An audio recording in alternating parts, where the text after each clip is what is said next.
একটা নিউজ দেখে অবাক হলাম। এই যে দেখতে পাচ্ছেন যে এই পণ্যটির মূল্য থাকে হচ্ছে আড়তের মধ্যে ৩৭ টাকা, সেটা হচ্ছে বাজার আসতে আসতে আমাদের জন্য, সাধারণ মানুষের জন্য ১০০ টাকা হয়ে যায়। তার মূল কারণটা হচ্ছে ওই যে সমঝোতার ভিত্তিতে চাঁদা। আমাদের স্বরাষ্ট্রমন্ত্রী বলেছিলেন সমঝোতার ভিত্তিতে চাঁদা নিলে এটা চাঁদা হিসেবে গ্রহণযোগ্য হবে না। এই যে এই সমঝোতার ভিত্তিতে চাঁদার কারণে কিন্তু এরকম হচ্ছে, সাধারণ মানুষের পকেট কাটা হচ্ছে। যেকোনো একটা পণ্য, সেটা হচ্ছে আপনার শাকসবজি হতে পারে। এই যে শাকসবজি তো আর হচ্ছে ঢাকা শহর বা জেলা শহরগুলোতে হয় না, এগুলো তো বিশেষ করে গ্রামের দিকে হয়। তো গ্রাম থেকে এগুলা আনতে আনতে এখানে ২ গুণ ৩ গুণ করে দাম বেড়ে যায়। হয়তো কৃষকের থেকে কিনেছে ১০ টাকা, সেটা হচ্ছে শহরে আসতে আসতে, ঢাকা শহর বলেন, চট্টগ্রাম শহর বলেন, যেকোনো শহরে, জেলা শহরগুলোতে আসতে আসতে সেটা হয়ে যায় হচ্ছে ৩০ টাকা বা ৪০ টাকা। তো এই ৪০ টাকা কাদের যাচ্ছে? ৪০ টাকা যাচ্ছে কিন্তু এই যে সাধারণ মানুষের, সাধারণ জনগণের।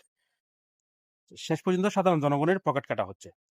তো আমাদের যেই স্বরাষ্ট্রমন্ত্রী, উনি যে সমঝোতার ভিত্তিতে বলেছিলেন, এই যে এগুলা কেন হয়? এগুলো হচ্ছে যেখান থেকে এই পণ্যগুলা গাড়িতে করে আনা হয়, এই যে হাইওয়ে রোড ধরে আনা হয়, ওখান থেকে ধাপে ধাপে বিভিন্ন সময়ে হচ্ছে বিভিন্ন ক্ষেত্রে বিভিন্ন নামে বিভিন্ন ট্যাগে এখান থেকে চাঁদা আদায় করা হয়। এই চাঁদাগুলো এড করতে করতে যারা হচ্ছে আপনার পাইকাররা আছে, যারা পণ্যগুলো নিয়ে আসে, তারা যখন হিসাব করে দেখে যে এখানে আমার এতগুলো কস্ট পড়ে গেছে, কস্ট যেটা আমি কিনেছি তার থেকে ২ ডবল ৩ ডবল হয়ে গেছে, তখন ওইটা সহ হিসাব করে সেটা হচ্ছে সাধারণ মানুষের উপরে আসে।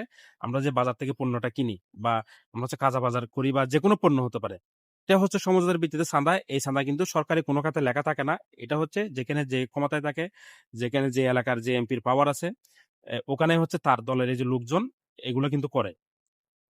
তো আমাদের স্বরাষ্ট্রমন্ত্রী যে সমঝোতার ভিত্তিতে চাঁদা বলে, এগুলোকে আরো বাহবা দিয়েছে এক প্রকার। তারা কিন্তু তাদের সাহস আরো বেড়ে গেছে, যারা এই সমস্ত চাঁদা নেয়। বিভিন্ন জায়গা থেকে নেয়, বিভিন্ন নামে নেয়।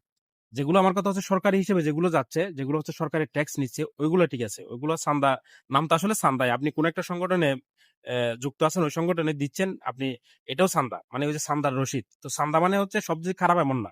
খারাপ হচ্ছে এগুলা, যেগুলো হচ্ছে জোর করে, ভয় দেখিয়ে, ক্ষমতার অপব্যবহার করে যেগুলো আদায় করা হচ্ছে, যেখানে সেখানে নামে বেনামে, এগুলো হচ্ছে চাঁদা। এগুলোর কারণে কিন্তু আমাদের পকেট কাটা যাচ্ছে জনগণের। এই পণ্যগুলো যখন বাজারে আসতেছে তখন ২ গুণ ৩ গুণ দাম বেড়ে যাচ্ছে। যে দামটা আমাদেরই দিতে হচ্ছে, এটার কিন্তু ভুক্তভোগী সাধারণ জনগণ। এই যে চাঁদা তোলা হয়, এই চাঁদা কি যারা তোলে শুধু তাদের পকেটে যায়? না, এটা কিন্তু উপর মহলের সব জায়গায় যায়। একদম মানে নিচ থেকে উপরে সবার পকেটে যায়। যার কারণে এটা হচ্ছে ম্যানেজ করা হয়। এখানে কিন্তু প্রশাসনও জড়িত থাকে অনেক সময়। আমি বলতেছি না সব ক্ষেত্রে, অবশ্যই প্রশাসনকে ম্যানেজ করে। প্রশাসন যদি এখান থেকে জড়িত নাও থাকে, তারা কিন্তু নিশ্চুপ থাকে। তারা নিশ্চুপ কেন থাকে?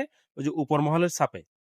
ওই এলাকার যিনি এমপি বা মেয়র বলেন, উপজেলা চেয়ারম্যান বলেন, বা যার ক্ষমতা আছে, তার চাপে কিন্তু আপনার প্রশাসনকে নিশ্চুপ থাকতে হয়। তারা জানার পরেও কিন্তু কোনো অ্যাকশন নিতে পারে না। কিছু ক্ষেত্রে হচ্ছে প্রশাসনও কিন্তু এখান থেকে একটা অংশ পায়। বেশিরভাগ ক্ষেত্রে পায়। কিছু ক্ষেত্রে হয়তো তারা নিশ্চুপ থাকে।